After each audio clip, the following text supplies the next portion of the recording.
Welcome to This Week in Money. I'm Jim Goddard. Today, Ross Clark from chartsandmarkets.com talks about the conflicting messages coming from China and the U.S. on their trade war and also how the markets reacted to that. Martin Armstrong, founder of ArmstrongEconomics.com, gives us a wide-ranging view on the world economy and the key factors surrounding it. He also gives us his opinion on whether we'll see gold-backed currencies. Eric Hadik from InsideTrackTrading.com comments on the various cycles we're seeing in the markets and how he thinks the U.S. dollar might do. Plus, at the end of the show, we'll have a company showcase update from American Manganese President Larry Reaugh. We'll talk to Ross Clark right after this.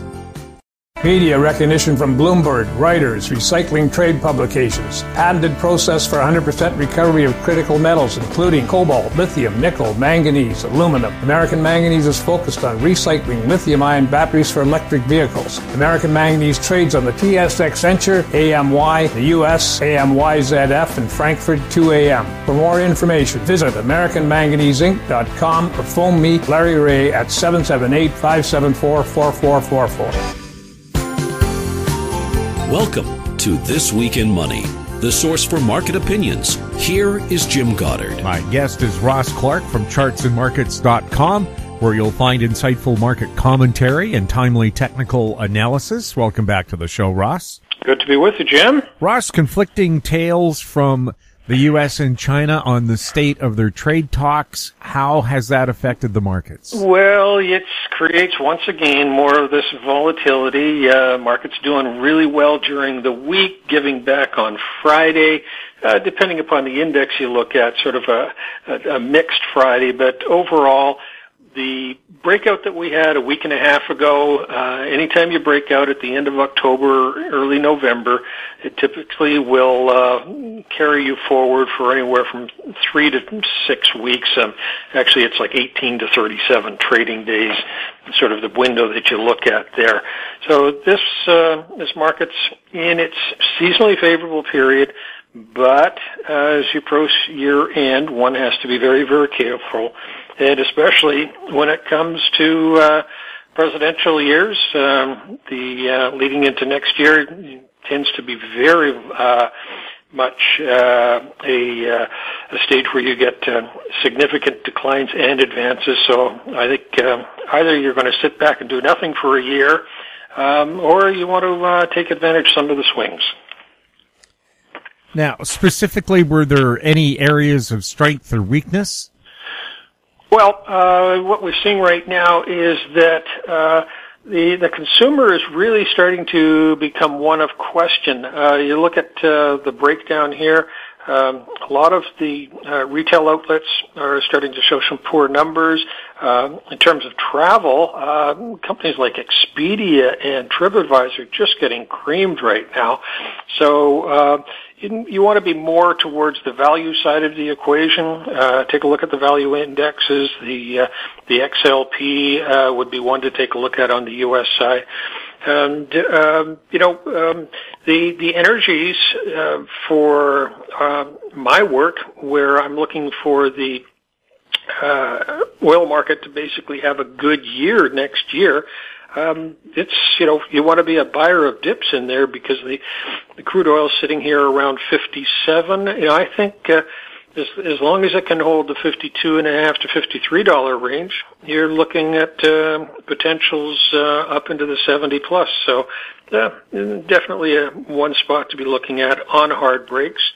And as we go into December, specifically, we'll be looking for some tax selling and for opportunities there, probably in something like the mining stocks on the base metal side of the equation. Bonds, any action there? Well, this has been a stretch finally where we're starting to see some decent action in a fair number of items. So with the risk-on attitude happening in terms of the equity market, money starting to flow into there, as money managers want to make sure that they're showing some good numbers to finish off the year. That money's coming out of bonds. You're looking at the bonds at their lowest level here in a number of months, and you've got to remember, it was only a few months ago, early in the summer, that everybody was talking about low rates and how far down they could go. Well, we're now the other side of the coin. The 10-year yield, the 30-year yields, up to levels that we haven't seen in many, many months. And that should continue for a while, because our bond work, as we see it here, bonds have probably got support maybe about 1.5, 2 points from where they are now. We see a small bounce, but then further down as we move through the next couple of months. And when it comes to the risk off or the risk on measurement, one takes a look at the gold and silver markets. And here you got gold down to 1460 now, lowest level that we've had since the spring. And it fits in nicely with the commitment of traders numbers that we looked at, where the speculative long positions and the commercial shorts were at absolute record levels back in September, making the gold market extremely vulnerable to any negative price action. And it's starting to feed on itself right now. I have a report that we just finished as far as gold is concerned, looking at the seasonals, looking at the commitment of traders numbers, and I think the listeners might be interested in that. The other area that really sort of jumped out at us again this week that is an infrequent item is over on the Canadian dollar. You've had this nice move in oil. We've gone from 52 up to 57. You've got the CRB commodity index has gone from 172 up to about 181. The agricultural index has tacked on a nice gain here, all since the early part of October. And the Canadian, up until the few days after the election, was participating in that move. But in the last week and a half, it's put in a lower high, very divergent, this is a bearish divergence relative to oil and the other commodities. And anytime we see that, it's an outright sell signal for the Canadian dollar. So that right now, put out some charts on that so people can see back at the historicals on it. It's pretty impressive reasoning, as far as I'm concerned, for people to be taking a look at the short side of the Canadian dollar. And Ross, you have a nice year-end special for listeners? Yes, for $60, we're offering the listeners a trial subscription to our Charts and Markets service. They can drop by chartsandmarkets.com, and there's a link right on the front page for that trial subscription. And just one last little note here. I saw billionaires' wealth fell by 4.3% globally to $8.5 trillion U.S. last year, the first time it's dropped since 2015. So to the billionaires and trillionaires, we're sorry. Oh, what a shame. What a shame. Ross, thank you so much for chatting with us. Thank you, Jim. My guest has been Ross Clark from chartsandmarkets.com, where you'll find insightful market commentary and timely technical analysis. Coming up, Martin Armstrong, next on This Week in Money. Always consult your investment professional before making any investment decision.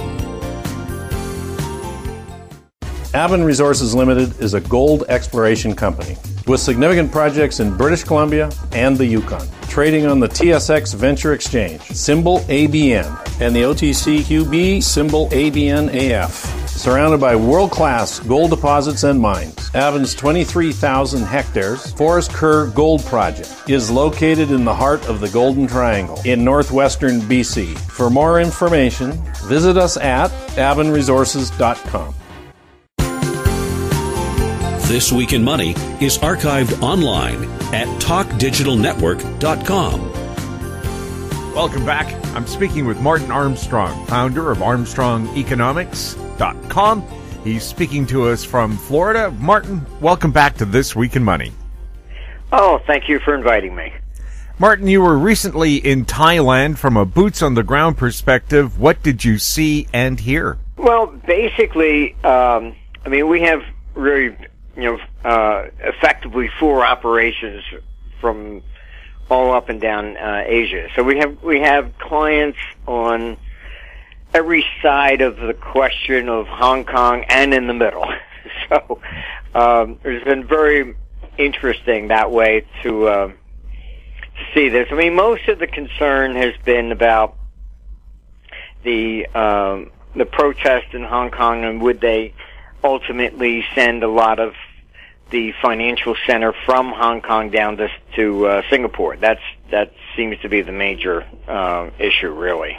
A lot of people are very, very concerned about that. And we're looking at changes in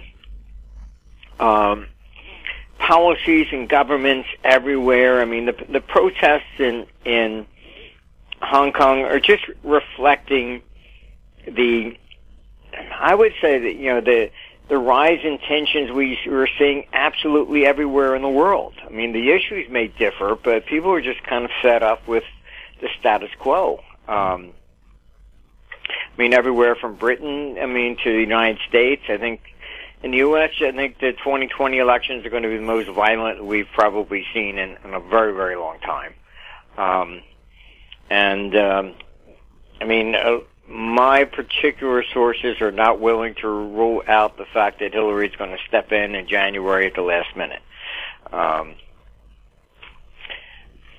Here we have, Joe Biden is basically just a symbol of really the typical corruption that has been going on in politics on both sides for a very long time. And if I did a deal with a company and said, okay, fine, by the way, I want you to hire my son, it's jail time for me. But politicians exempt themselves all the time. All this stuff that they were saying, Obamacare, and Republicans against it. Well, if it was really so good, why did Congress exempt themselves from it? People don't look at these things. They always have some sort of a thing, where they exempt themselves. They could trade it on insider information. Anybody else goes to jail. So they always exempt themselves for everything. And I think it's, what's happening in Hong Kong is really systemic across the globe. And we're just encountering it everywhere. And, look, 20 years ago it would be a crisis in one area that we would have to deal with. Okay, fine. Right now it's absolutely everywhere we go. I get calls from Europe, from Britain, from India. It's getting really quite disturbing. We just had our conference our annual conference in Orlando. And this time the major institutions from China couldn't come because of the disputes. They couldn't get visas. Our own staff in India couldn't attend because they were denied visas. This is it's getting really nuts. So we have to have a conference now in Shanghai because all our clients from China couldn't come to the United States. So it's just really getting, I've just never seen it this bad. And of course, here in Canada, we now have a Western Canada separatist movement growing because they're not happy with the election results and they feel like they're a colony of Eastern Canada. So Canada's now getting into people are not happy. Well, that has always been the problem. And when the Federal Reserve was first created, it was basically in the aftermath of the San Francisco earthquake. And the Fed was set up with all its branches across the country, and each one was independent. So if there was a shortage in cash in one area, they would pay maybe 1% more than New York. If there was too much in New York, they would lower it, etc., to balance out the capital flows within the nation. Then, World War II comes, and they say, okay, FDR says, well, we have to fund for the war, so they usurped all the power into one branch in Washington. That was to deal with World War II. They never put it back. So now what you have, and this is affecting the same thing in Canada, they raised interest rates to fight real estate speculation in Toronto. last decade. Meanwhile, they're putting farmers and commodity guys into bankruptcy on the West Coast. One size does not fit all. And that's part of the problem. I mean, and that's why you do have a separatist movement, and you're going to see it absolutely everywhere. I mean, California has one. The South is starting to develop one in the United States. We're starting to see the same thing here. I mean, I'm in Florida. Honestly, the only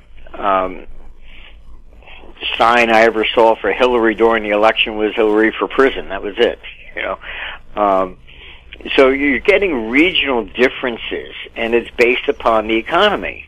So that's indicative of what's happening. You go to Germany, and it's north versus south. You go to Italy, the north wants to split away from the south. It's the same thing. Northern Italy is more financial oriented. The south is more commodity oriented. So it's been really the mismanagement of government all along. And this idea of, forcing people to do certain things. I mean, the reason for civilization to exist is that people come together and we have a rule of law that allows equal protection. As soon as you start dividing the people, it's us against them or whatever, now it's left versus right, and it becomes, you lose the very purpose of wanting that, of any kind of a civilization. It's no longer equal protection of the law. So these people, I mean, things have changed. I mean, even when Obama was elected president, all right, if you didn't vote for him, yeah, okay, fine, you accepted, you moved on. People aren't doing that anymore. It's like, no, I'm sorry, I don't like that. This is it. I voted against them, and I don't want to have anything to do with it. You get, in the United States, Trump is not my president. You go to Britain, the people voted for Brexit, and for 3 years, the opposition has done nothing but try to stop it. So democracy is no longer respected. So what you're seeing in Canada is indicative of what's happening everywhere in the world. Is China likely headed for a recession or a depression? I wouldn't say a depression, but I mean, certainly they're in a recessionary trend. A lot of people don't quite understand, and they point to the real estate, all these buildings, and nobody's in them, and all this sort of stuff. You have to understand that they're coming also from communism. So you have a tendency to not to trust government. And so what do? They rather just buy, property. So they paid, large sums of money for apartments, so they don't even live in them. That's fine, but it's more parking money. It's the same thing you see in Eastern Europe. I know, I have a lot of friends from Eastern Europe, and they're very upset with what's going on in the West. They're saying all this leftist stuff here this is what I fled, the communism to get away from, and it's followed them. And it's just getting really progressively worse. And I don't see it getting any better. I think it's just going to, you'll see the 2020 elections probably be the most violent in U.S. history since the 60s. And because people are just not accepting it anymore.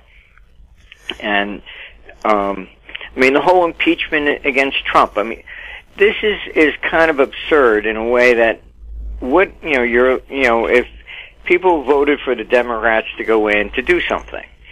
No, their object is just simply to oppose whatever the other side does. Nobody's accomplishing anything.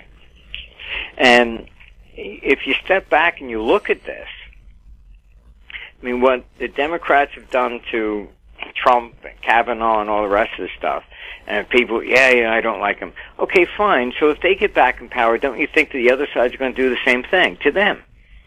So we're now in a stage where government is just no longer functioning. it's gone. It's finished. So we're in the decline and fall at this stage in the game. There's no going back. Do you think a China-U.S. trade deal will ever get done? Yes, but again, you have to understand there are substantial differences between their culture versus Western culture. It's, I mean, if you work for the government over there, even indirectly for like an aerospace company, all right, you have to surrender your passport. You then you're allowed to leave the country, but you have to have permission for every little trip, and you're certainly not, allowed to go, roaming around the world, and because they're afraid of security. What if you have, sensitive information, you give it up to the West? So, I mean, there are always things that are different, and China will become the world's financial capital of the world probably after 2032. But that's also not because they're so great, it's also that we are committing suicide. I mean, as I just said, our governments are descending into a position of extreme confrontation, and they will break up and separate. I mean, this is basically what happens. You can't have one side impose their rule upon everybody else, and then the other side comes in, and then they retaliate. I mean, this is not the way civilization is supposed to be. We're all supposed to get along together, and it's supposed to be equal protection of the law. I mean, this is like, oh, well, you make more money than me, so that's not fair. Take it from them. I mean, this is vindictiveness. It's not, socialism like this has been attempted so many times, and it has always failed. As simple as that. I mean, it's, Marxist ideas have dominated economics ever since, and every economic theory, Keynes or whatever, still begins with the same premise that Marx did, and that is government has the power, the ability, and the right to manipulate the economy. And so everybody else has done the same thing. Nobody stands up and says government should manipulate anything. Their laissez-faire is long dead. It's about how do we control the other side. And that's what creates the confrontation and eventually leads to the decline and fall of every civilization throughout the last 6,000 years of recorded history. The Dow, the S&P 500, and NASDAQ either hit new highs or are very near new highs this past week. Is the bull market likely to run higher? Yes, we're still, people don't quite understand that we are really in a global economy. And this repo crisis that we have is everyone's, confused or running around trying to find out why and who. It's not in the United States. It's in Europe. And what's happened is that the banks do not want to lend to banks because nobody knows who's going to be standing at the end of this. You have a clash in cultures here. You have Europe basically with bail-ins and saying that they will not even bail out, Deutsche Bank. And the problem with Deutsche Bank is the biggest bank of Europe, and its derivative portfolio is like an octopus with tentacles going in absolutely every direction. So the problem is that when we had the crisis 07 to 09, the U.S. stood up. It took the toxic assets out of the banks, managed them, and the banks were okay.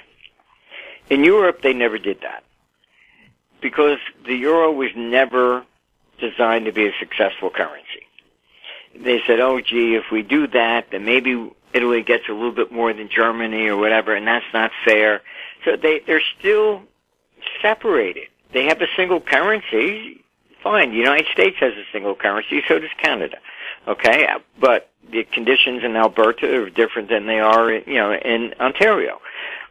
So, they never federalized Europe, and that was the problem. So, they wouldn't bail out the banks. They just cut interest rates to negative rates, hoping that banks would make money to cover their losses. So they left all the toxic waste inside the banks, and that's the problem. Even after more than 10 years of quantitative easing and all this stuff that the ECB has done, it has failed to correct the problem because they just would never deal with it directly. So now you have banks that are still tottering on the edge of extinction. So what happens? If Deutsche Bank goes down, then nobody knows the implications of what bank is going to be. It's going to be a contagion globally.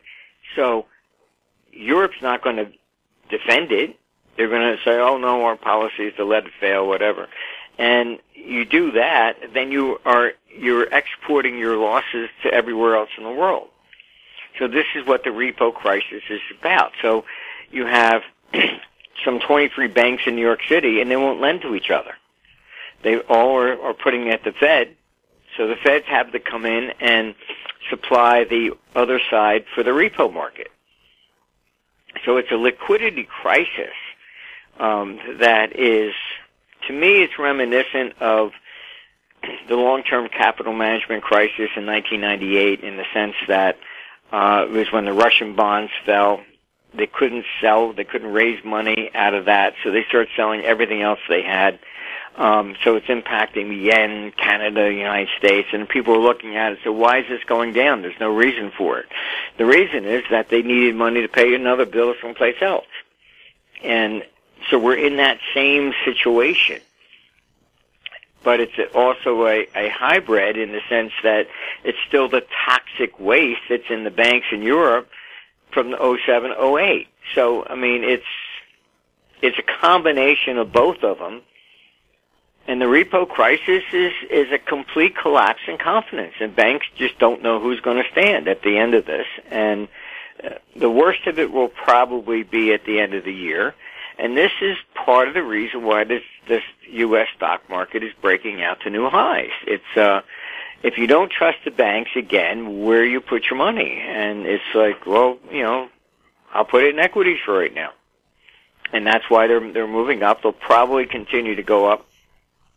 And then we're going to get a correction, probably a correction after January or something, but, because it's not necessarily investment for the sake of investment. It's basically picking the, what they call the prettiest of the three ugly sisters, Where does it look like interest rates are going to go?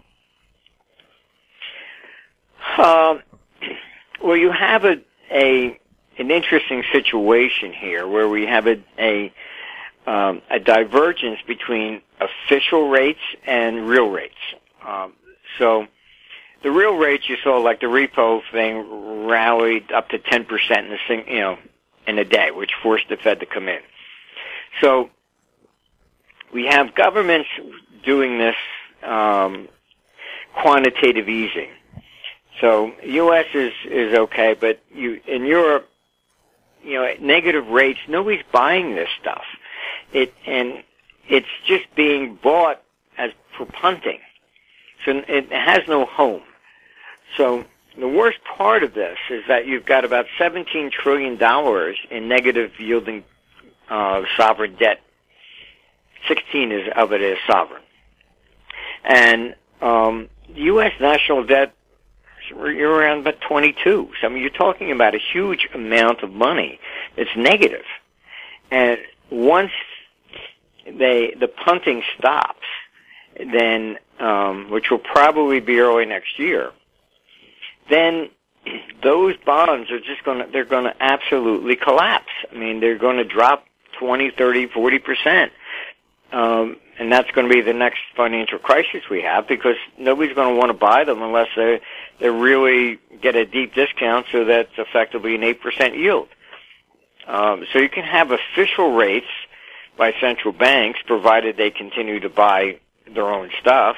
But the real world is about 3 times that price. Are gold and silver continuing to trade inverse to the U.S. dollar? Yes, for right now. They will split. Eventually, you have to understand that why did gold really go up in the 70s into 80s? And that is because confidence in government collapsed. Until we get to that point where the average person now begins to say, hey, this whole thing is really one giant mess, then you'll see the real rally in gold on a sustainable basis. But until then, again, it's just punters going back and forth. It's not really sustainable. And you have also a difference in generations. The younger generation are quite happy to hold up their cell phone and pay for coffee at Starbucks. So they have no problem with eliminating cash. I don't need the coins and the paper money. I just hold up my cell phone. They're happy with that. The older generations remember the gold and say, oh, this is crazy. So you have a clash between the generations as well. Could the U.S. dollar be backed by gold? No. That's really just a complete, fantasy.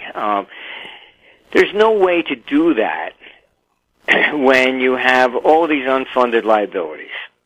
You've made so many promises for this, that, and the other thing. How can you take that and then fix it to gold?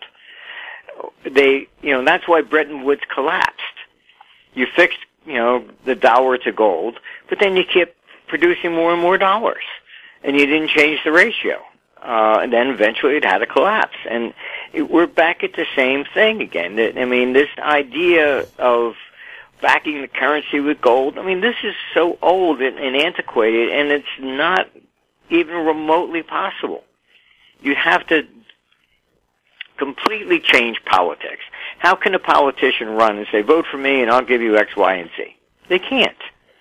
You have to change the politics of everything to get any kind of a fixed, exchange rate or backed by gold or anything of this nature. This is why the fixed exchange rates broke, because politics is not, it's just fiscally unsound, and it always will be until we end this Marxist, socialistic way of running governments. As long as you're going to have somebody stand up and say, vote for me and I'll take the money from this one and give it to you or whatever, you can't have government running that way and then fix exchange rates and gold currencies. You can't.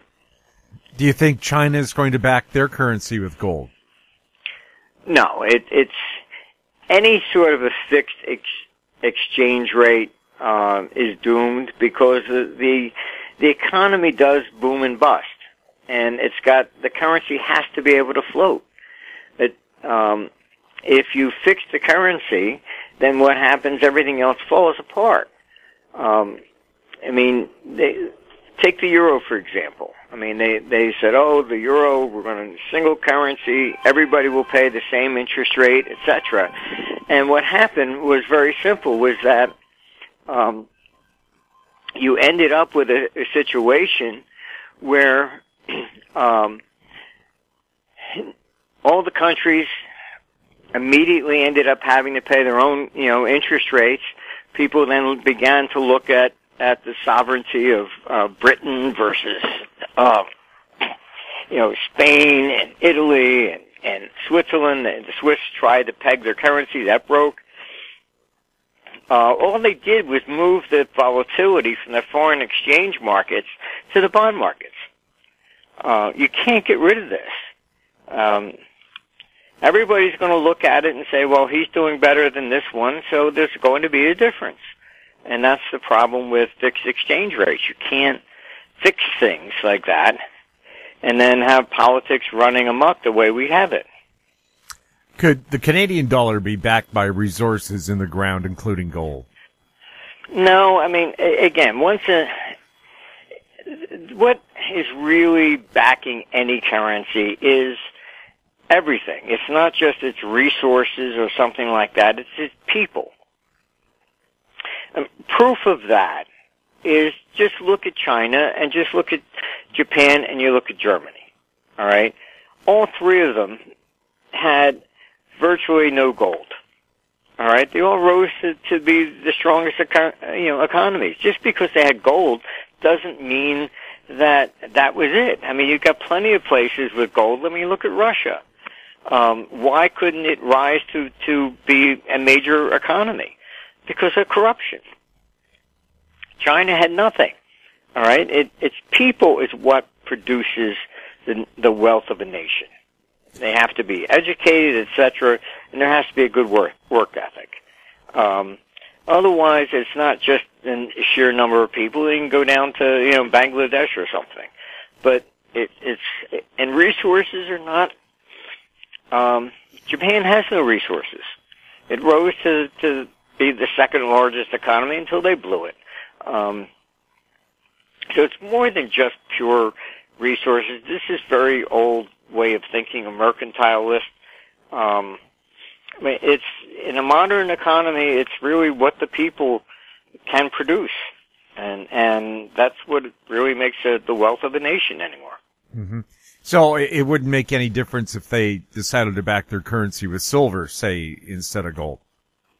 No, I mean you're not going to be able to fix it anyhow, because the economy's always going to boom and bust. And there'll be times where that you fix that rate to anything, and it's going to be overvalued. And then other times it'll be undervalued. You can't fix something unless you're going to start changing politics. And I think, we're way off before we're going to be able to change politics. As long as these people are going to run and vote for me and I'll raise the taxes on this guy to give it to you or whatever, it's all, really nonsense. I mean, now you've got a whole bunch of people that are, talk about climate change and they want to shut down commodity producing, it's nuts. I mean, you go out of the country and the rest of the world's not following it because they see it as elitist oppression, and they think that they're trying to prevent the third world countries from rising. Saying it's nice, well, you have everything, but we have nothing, and you want to say that we're hurting the climate if we produce electricity, so they're not listening. So all this climate change stuff it ends up being really propaganda because, fine, I mean, in Canada you put a $1,000 tax on every home for climate change. Can you really change the entire world because of that? No way. So all it does is produces more money for the politicians, that's all. Are cryptocurrencies a safe place to store wealth in uncertain times? Probably not. China is going to move now towards a cryptocurrency. The IMF has been arguing that. And what you have to understand is that most of these countries are probably going to move towards a cryptocurrency, particularly like Europe, I would say, because the belief system that they have from the political standpoint is that they wouldn't have these problems if everybody paid their taxes. So what they want to do is basically eliminate physical cash, force everybody to have their money in a bank, and then at that stage in the game, if they want to raise taxes, they get it. They can just go in and take it out of your account. This is what is basically coming down the line, because the unfunded liabilities that we have, instead of government looking at this and saying, maybe we really have to take a look at this from a long-term perspective, nobody will do that. So it's just like, well, I need money to pay the bill for tomorrow. Let's just raise taxes for that. I'll worry about next week later. Taxes just go nowhere but up, and as that happens, they reduce the standard of living for everybody else. And I mean, eventually it breaks. That's what's going to happen. And we'll get into a monetary crisis cycle. And I think that the pressure on this will probably start by 2021 to 2022, and then you're going to see a lot more financial chaos in the world. We'll have more with Martin Armstrong when This Week in Money returns. Engineer Gold Mines is focused on the exploration and development of the historic high-grade Engineer Gold Mine situated 32 kilometers southwest of Atlan, British Columbia. Engineer Gold Mines is fully permitted for surface and underground exploration with the 2019 drill program now underway. Engineer Gold Mines Limited trades on the TSX Venture Exchange, symbol EAU. For more information, please visit us at engineergoldmines.com. This Week in Money is archived online at talkdigitalnetwork.com. Welcome back. We're speaking with Martin Armstrong. Martin, has China strategically bought politicians all over the world? No, not really. China has looked at the economic model of the United States, and they've looked at what Germany is. Germany, if you look at the actual stats, you'll see that the net worth of a German citizen is below that of an Italian. This austerity, keep taxes very high, keep balanced budgets, it has suppressed the German people dramatically. So yes, it's the strongest economy in Europe, but they are, the people are oppressed. They have the lowest net worth of just about everybody in Europe. So the German economy was what we call mercantile. It was based upon we make something and we sell it to somebody else, which was the whole purpose of them doing the euro. By doing the euro, they figured they eliminated the foreign exchange risk and they'd be able to sell more throughout Europe. That was their objective. China was initially following that route where they just made stuff and tried to sell it to U.S. consumers. Now they realize that in order for China to be a valid, really major economy, it can't be dependent upon selling something to somebody else. So China has turned inward and is trying very hard to develop its own consumer market. And, throughout Asia, the number one tourists over there are Chinese. Was China instrumental in the creation of real estate bubbles around the world, and are these bubbles bursting due to currency controls being implemented within China? Well, to some degree, yes. You had a lot of people that were just desperate to try and get their money out of China. That's why Bitcoin was doing so well. And, but you had that pretty much you had it in Vancouver a lot. In the U.S., you saw it in Miami, New York, L.A. But this is pretty much, the Japanese did that too. They ran around and bought, they buy the trophies. So the politicians usually end up passing laws and things of this nature, which are very draconian, and it hurts the real estate market long term. Just let it be a free market. Fine, the Chinese will come in, they'll buy the most expensive places, they'll push the prices up, and then they'll crash. They always do. But then they put in draconian laws and, to stop this trend and make housing more affordable. Well, making housing more affordable means you want the housing prices to decline. You want a bear market. And most people feel better, they spend more money if they think their house is appreciating. When the house is declining in value, they contract, and that is when you get a recession. We hear the United Nations is being welcomed into Canada by politicians, and we hear the UN is running out of money. What are you hearing? Yeah, it's UN agenda, just like everything else. It's just, government is up for sale to the highest bidder. That's why republics always tend to be really the worst form of government. You really, in order to make government accountable, we really need term limits.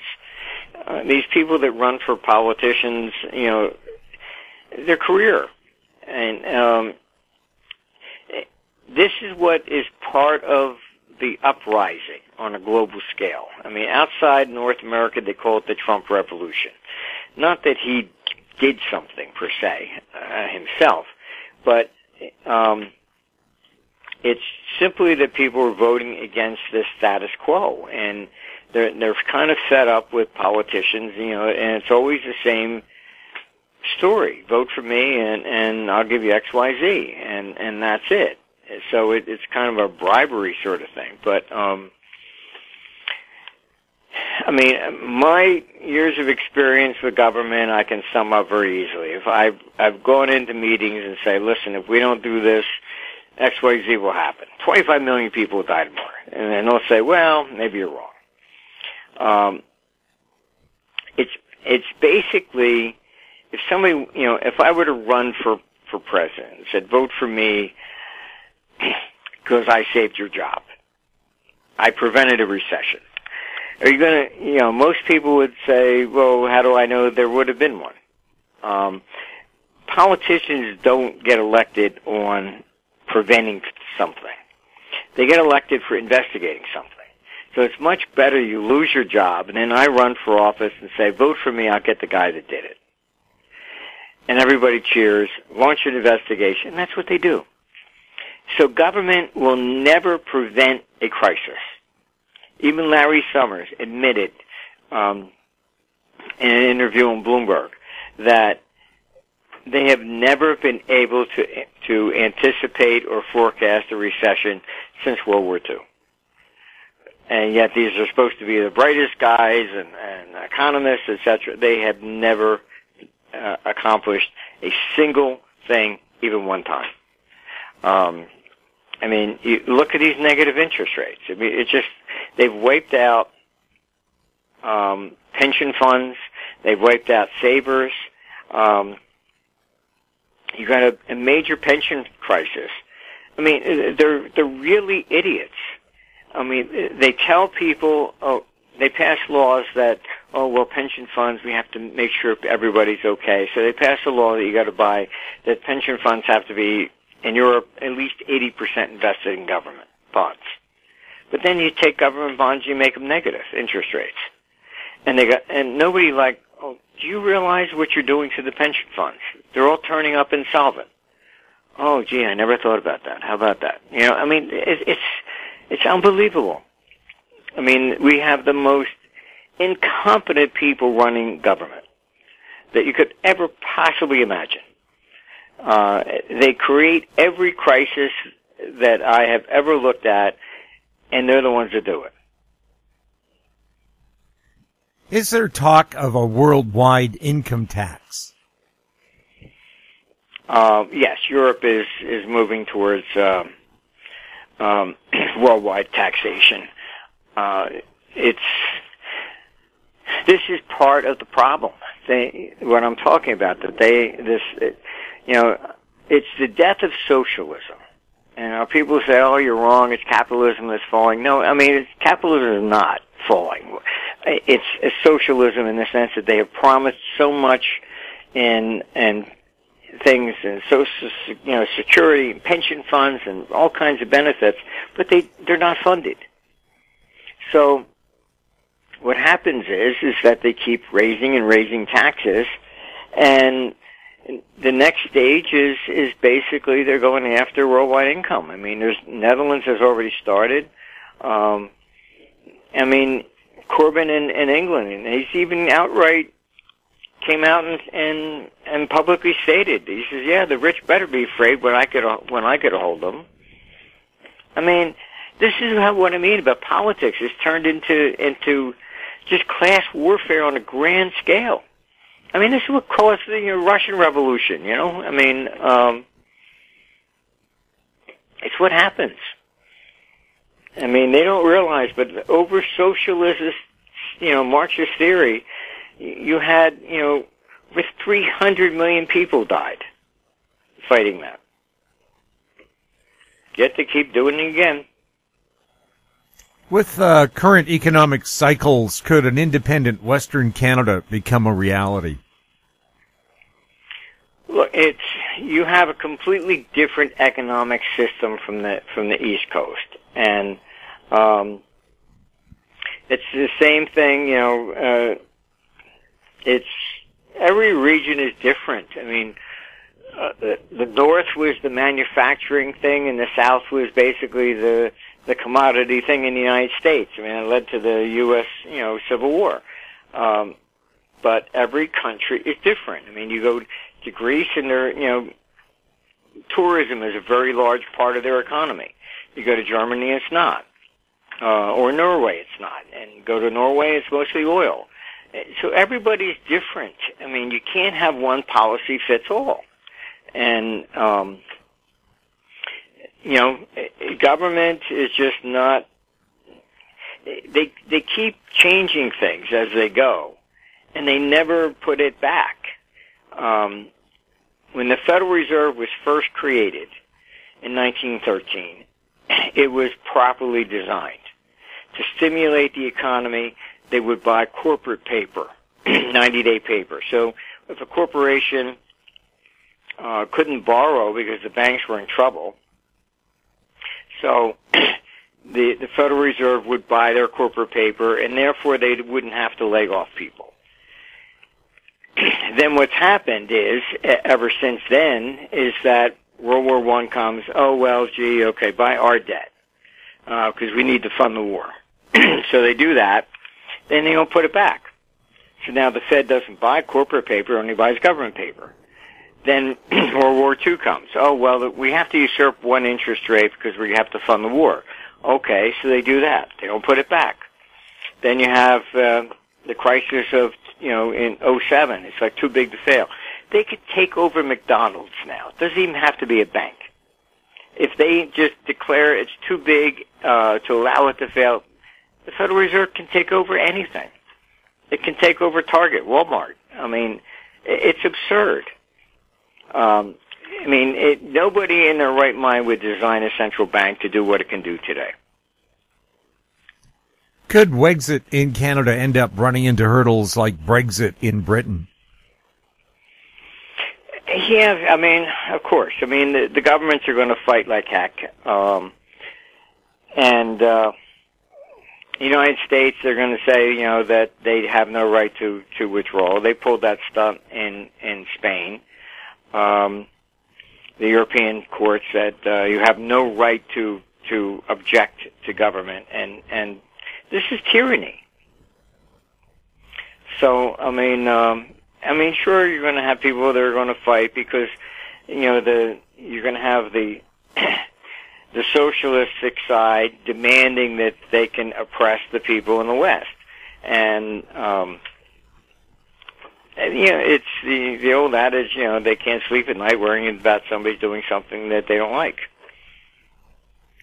Will Canada be one of the best countries to live in going forward? I think, it's Canada's taxes are too high. If you get through the separatist movements, it would actually benefit to a large degree. But the separatist things become a problem even economically. Like California wanted to separate. So okay, fine, okay. Well, now what about your Social Security that you paid into? If you're not going to be part of the United States, you're going to separate, then you lose all that? And it's like, oh, gee, never thought about that one. So it's a lot more complicated than people realize because of all these social programs that are intact, and they're embedded in everything, and people have been contributing to them, and then so you separate, you lose all that. Well, how do you deal with these things? It's not going to be easy. At this point in the economic cycle, do civil wars become more likely? Yes, because we've lost the ability to work together. And once you've done that, and it's one side trying to oppress the other side, eventually that is historically the way things move to violence. It's just the way it is. If you cannot resolve something amicably in a rule of a court of law, then you're back to the reason courts were invented. I mean, to stop violence. Is the climate change narrative around the world just an excuse to impose new taxes with the blessing of the people who believe the climate change narrative is real? Yeah, I mean, look, the problem with this nonsense with the climate change is that they have, their data only goes back to 1850, all right? We've had ice ages, warming periods, long before humans even existed. How does this take place? Then they want to deal with that. So it's really an objective about something else, and it always has been. What they're really trying to do is reduce population growth. This is their true, unspoken objective. I mean, I was at a White House dinner in 1996, and they sat us with actually the heads of the environmental groups back then. Then they were using this wetlands and stuff as the excuse. And, they quite frankly admitted it was all they're trying to do is prevent people from building more and more, and they think that will be the check on population growth. And they're doing it again with this stuff. I mean, look, climate has always changed. I mean, to think that it remains static is ridiculous. We're going through extreme swings right now. So the summer will be extremely hot, then you'll go down, and you're going to have, each year has been making new record lows in cold. I mean, this is part of the cycle. You can go read the newspapers from, online from the 30s. You'll see that they were talking about, global warming, global cooling. I mean, there were proposals in the 70s that, we're going back to an ice age, and maybe we should, set off some bombs over the ice to melt it in the north. I mean, the stories are just crazy. But they've always been, they act as if humans do this, and that we have this supreme power to change everything. And they mix up pollution with actual climate change. I mean, I lived in London, and all the buses were in the 80s were diesel, and you'd have to hold your breath when you walk past them. That was horrible. All right, but did it change the climate? No. It didn't do that. It just made it a very nasty place to live in at the time. And I mean, the Earth has had CO2 levels that are multiples of what we have today. I mean, all the evidence shows that. I mean, that's why, trees were bigger and dinosaurs, etc., and the CO2 levels were 3 times what they are today. The Earth has always gone through these various different cycles, and the energy output of the sun moves. That has a 300-year cycle, and it peaked in 2010, and it's heading down. So we're getting into these more violent swings, and it's getting colder. Then you have the problem of polar shifts. We do know that the poles have shifted. They were once over Hawaii, at different places. So, I grew up in New Jersey. Half the state was sand. It used to be under water. So, it's just, things are not, what you say, oh, gee, it's climate change and we must have caused something. Down here in Florida, we had the same thing the last elections. Oh, because there was a red tide and fish died, and they were blaming farmers. And I was saying, where are the farmers at down here? And you have politicians saying, well, vote for me, and I'll make sure this doesn't happen again. All I did was go on Google. I searched, okay, red tides, fish kills. The first one was 1642, recorded by the Spanish, long before there were chemicals and farmers around. It just seems anything that happens, they always have to find somebody to blame. What is a public wave and what is a private wave? Basically, it's who you trust. And a public wave typically follows, for example, the peak of the private wave was 1929, crashed into 1934, and then people no longer trust the private sector, and then they move that and they start trusting government. So on the government side, then the bonds do better than the stock market, and that basically peaked out in 1981 and then crashed and bottomed in 85, and since 85 we've been in a private wave. And a private wave is much more volatile. People don't trust government.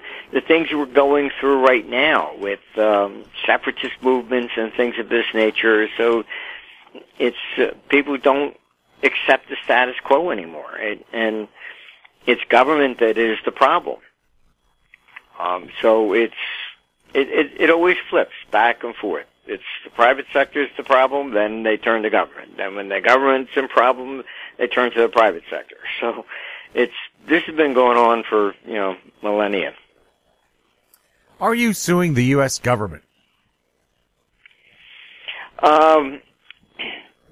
Well, we're going after them basically. Yes, I'm in the Supreme Court. We found out that they've been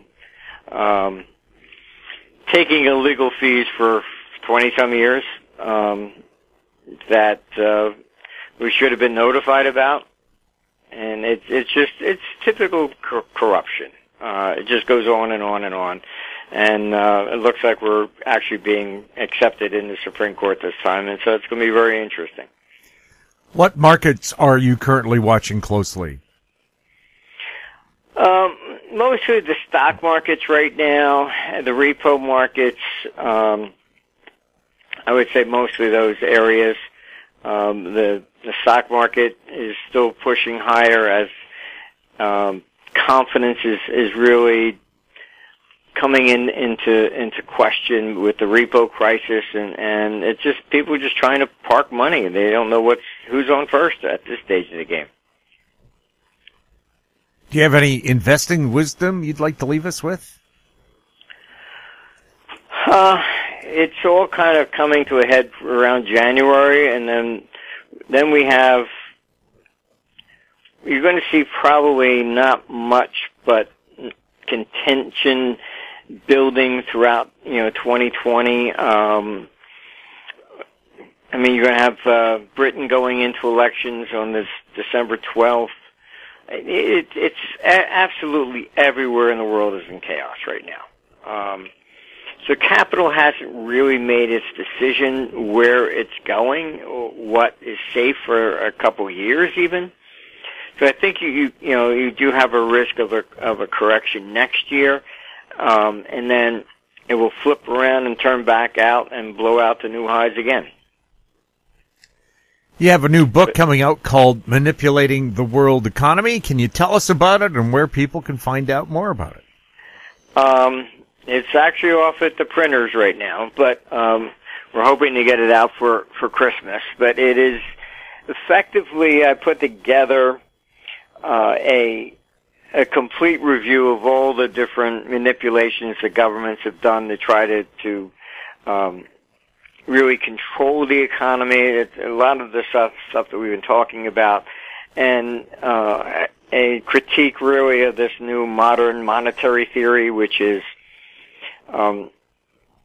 they basically have concluded that 10 years of quantitative easing and increasing the money like this didn't produce inflation, so therefore they conclude that the government can just print money and fund all these free programs, whatever they want, and they asked Santa Claus for and didn't come last year. So it's quite a dramatic departure in economic theory from inception all the way up. So it's basically a book that goes through all the manipulations and where we're at, and really coming up with the only solutions that are plausible. Martin, thank you so much for being on This Week in Money. Well, thank you for inviting me. My guest has been Martin Armstrong, founder of Armstrong Economics, online at armstrongeconomics.com. He was speaking to us from Florida. Coming up, Eric Hadik, next on This Week in Money. Cypress Development Corp is developing a world-class lithium resource in the heart of Clayton Valley, Nevada. The size of the resource makes the Clayton Valley project a premier asset with the potential to impact the future of lithium supply. Cypress Development Corp trades on the TSX Venture Exchange, symbol CYP, the OTCQB, symbol CYDVF, and on Frankfurt, symbol C1Z1. For more information, please visit our website, cypressdevelopmentcorp.com. This Week in Money is archived online at talkdigitalnetwork.com. My guest is Eric Hadik, CEO and President of InsideTrackTrading.com. Welcome back to the show, Eric. Oh, thanks for having me back, Jim. Eric, there's some trade tariff news today. How does that fit into the economic news and cycles you've been talking about? Well, I think it actually fits real nicely because the one thing I've said, as the technicals and cycles have been telling me to look for this rally from late August into the first half of November, one of the things I've been speculating is that we could top on some sort of good news and most likely something related to the trade war. So this morning's announcement about potentially suspending any future tariffs and the pop that the market's getting from it is certainly indicative or emblematic of that sort of fundamental triggered topping pattern that I was looking for. So it wouldn't surprise me at all to see the stock market peak here. My cycles from a monthly standpoint, there's been a very consistent 7-month cycle that has governed the equities, and that goes back about 2 years now. And November was the next phase of that monthly cycle coming into play. It really traced from the from the July 2017 low and the Feb 2018 low, and then that cycle inverted in line with my cycle progression tool rules and created a high in September of 2018, then April of this year, and the next high was expected in November. But honing that down a little bit, the weekly and daily cycles are telling me to look for a peak on November 5th to the 12th. It's when we've got also this very kind of uncanny web of cycles, is the way I've described it, in the stock market. And it's this, there's a 45 to 46 week cycle that is reaching fruition here. And the half cycle of that, a 22 to 23 week, and the half cycle of that, an 11 to 12 week, have all been saying to look for a rally into and a peak in this first half of November. And there's been a lot of corroborating cycles, too. I could rattle them off, but then it just kind of sounds like white noise at a certain point. But my price target in the Dow has been 27,700 based on a few different projection tools, and we're just attacking that now. So you've got price and time coming together, and then this fundamental news.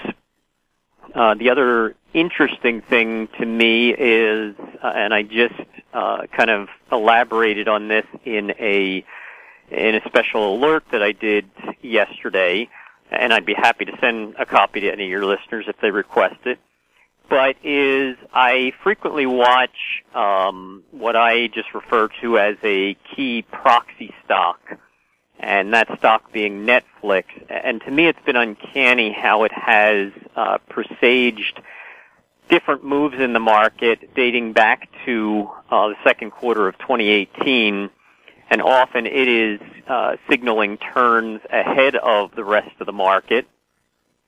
And it has similar cycles lining up where I thought we would see a rebound peak between November 9th and 18th. So it's very much in sync with those expectations, and I think any point in this time frame between now and middle of November could usher in a pretty significant top and a quick, sharp sell-off in the overall markets. We'll have more with Eric Hadik right after this. Don't miss out. Stay informed. Receive the HowStreet.com weekly recap with thought-provoking podcasts, radio, and articles delivered to your inbox. Sign up for the HowStreet.com weekly recap on our homepage at HowStreet.com. This Week in Money is archived online at TalkDigitalNetwork.com. Welcome back. We're speaking with Eric Hadik. Eric, what do you see happening with gold? I think gold is still confined to a trading range, going to kind of wallow in here for what I was saying back in late August, early September, is that peak should hold for 3 to 6 months. So we're only coming up on the 3-month time frame of that 3 to 6 month cycle high. So I do think that it is confined to this range. I had an initial downside target of 1462 to 1467. It hit that in early October during its initial sell-off, but a couple of signals it generated while it was dropping there told me that we would see a 2 or 3 week bounce and then another sell-off take hold after November 4th. And so we're kind of entering that phase now to where I think that it could drop below that early October low, but it would all be in a wider overall corrective pattern prior to a future advance that would take us to new highs. Crude, is it on the way up or down?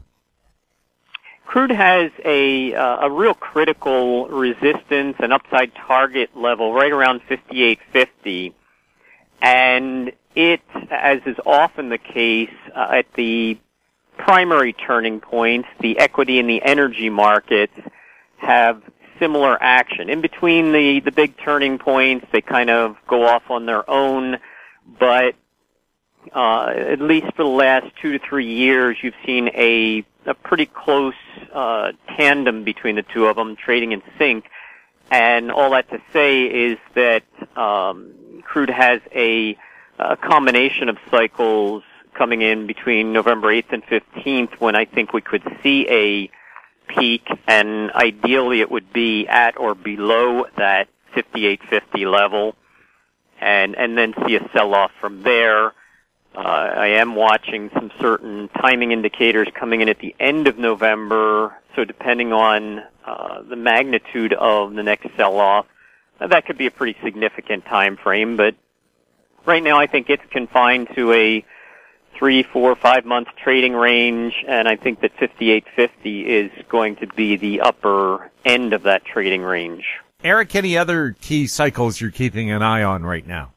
Well, one of the ones that actually does kind of dovetail with all these other things we've been talking about is in bonds and notes, so the interest rate spectrum, and they have a combination of monthly, weekly, and daily cycles, all focused on November 11th to the 18th. There's a few daily cycles that come in a couple days before that, so even the end of this week, November 7th, 8th, when I think we could see a bottom.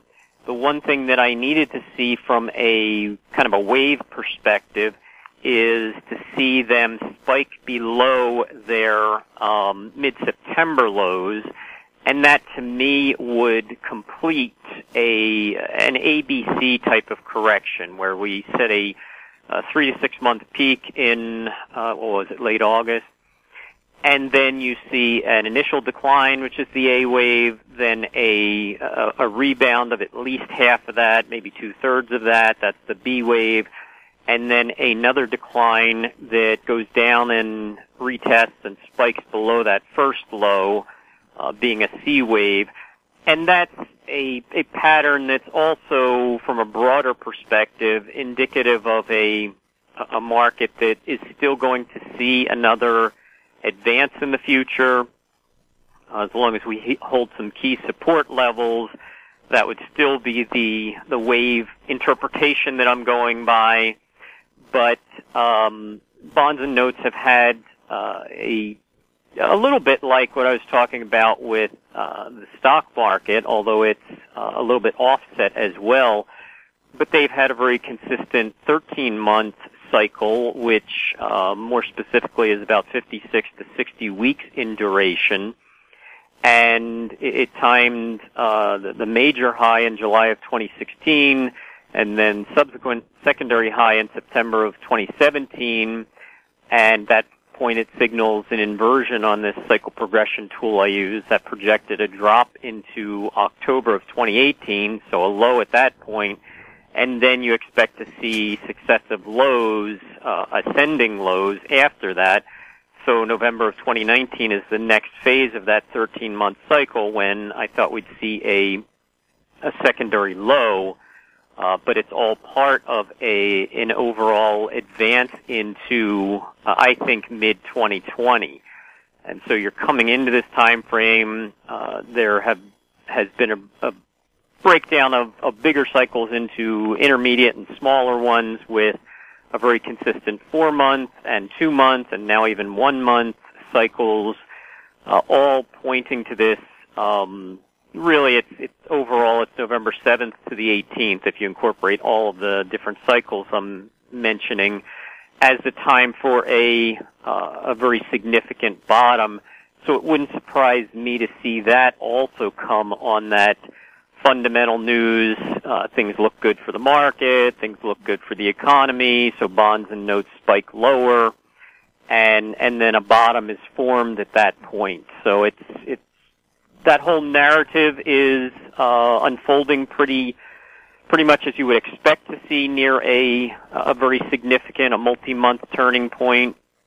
Now I just need to see price action validate that and give me some signals of a developing bottom in bonds and notes. Your projection for the U.S. dollar? The dollar, I think you saw your initial sell-off in October. It gave a similar signal near the lows as what I was talking about in gold previously, where it signals an initial bottom and then a 1 to 3 week bounce, followed by another leg down. So the dollar's a little behind the action that I was speaking about with gold, and we've just entered the bounce that I expect to see, a 1 to 3 week bounce.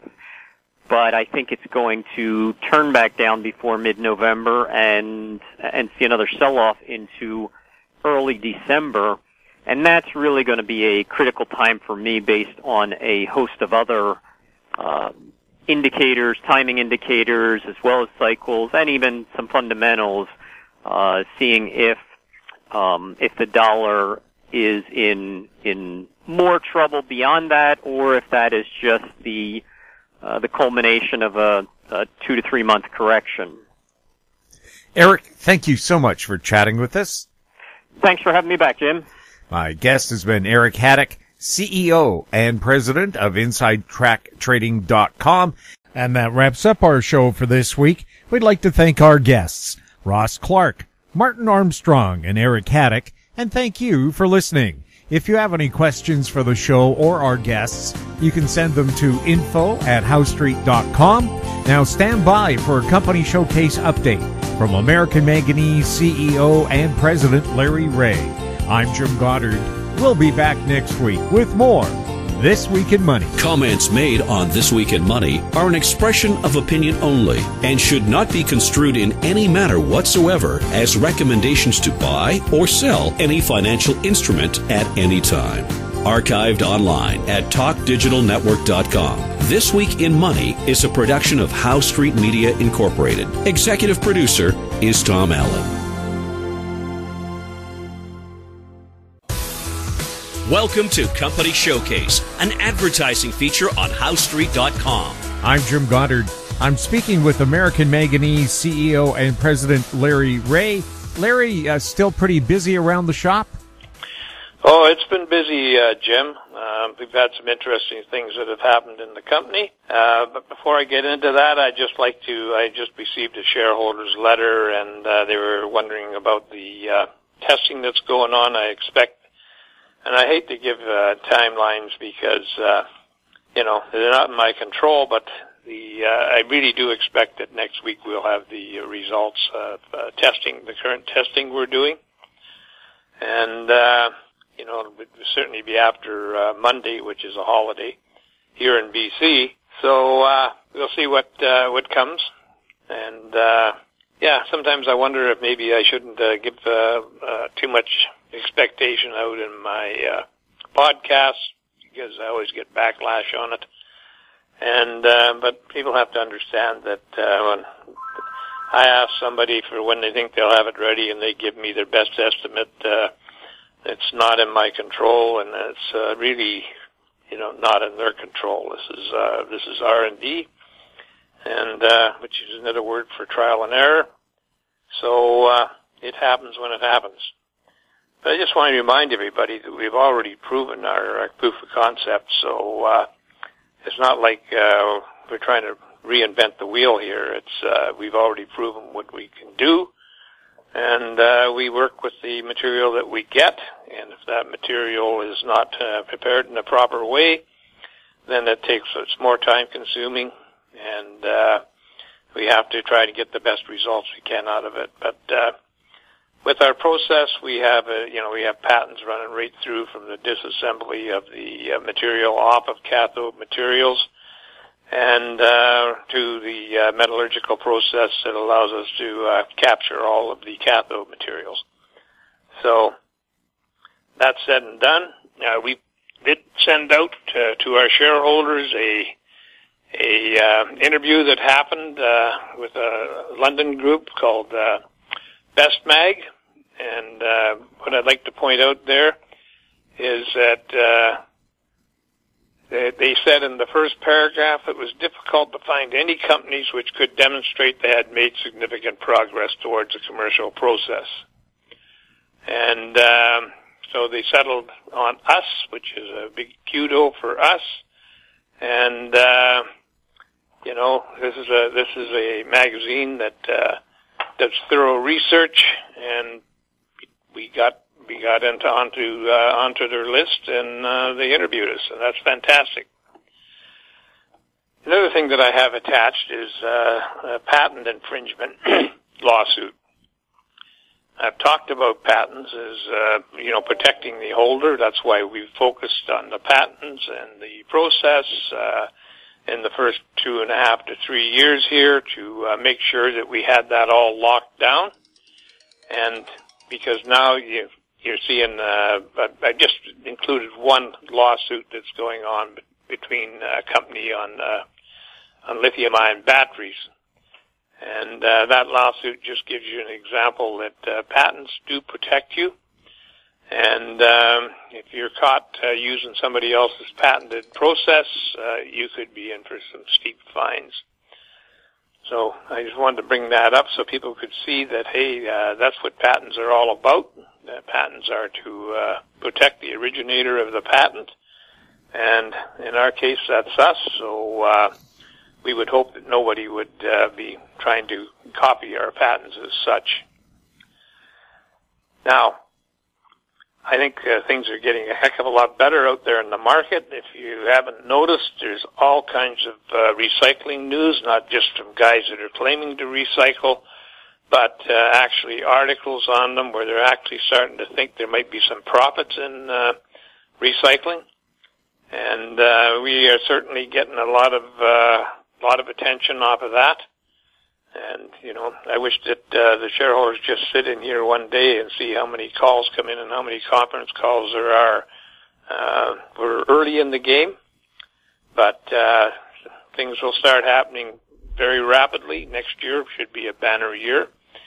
And I expect that at that time we will, be front and center with our process and hopefully have a partner and move on to building a plant and some other things that we're working on. will hopefully all start to gel late this year or early next year. Larry, does the air quality emergency that we're seeing in some cities in India show you how desperate their push might be to get electric vehicles on the road? Oh yes, that all helps, and it certainly when governments decide to start legislating these things, that brings the pendulum swings right back to us. So that's great news. India, by the way, has been one of the most aggressive countries to contact us. They're really pushing hard for EV battery manufacturing and electric cars, and the whole process. They're looking at recycling. They're planning on spending billions of dollars on this in the very near future. So, no, that's looking great. The EV car manufacturing should start picking up, and battery manufacturing should start picking up early next year. And some of these forecasts, if they're only half right, or even if they're only 20% right, it's only a boon to us. I mean, we're talking $6 billion worth of recycling here by 2030. And if we could get 20-30% of that, or even more, that would be certainly a company builder for American Manganese. Larry, for people new to the company, what are you all about? We're a critical metals company that has focus on recycling lithium-ion batteries. That was all launched off a technology that we developed back in 2009 and 10 and patented in 2012. That patent works for recycling lithium-ion batteries. A lot of changes. It's not just simple. You just can't do the same thing because that was ore. We're dealing with cathode materials here.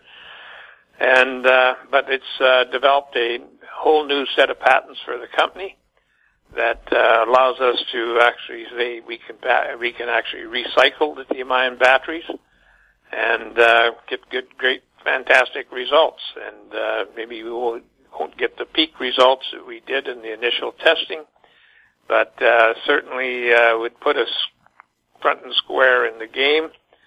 So that's only a great thing for the company.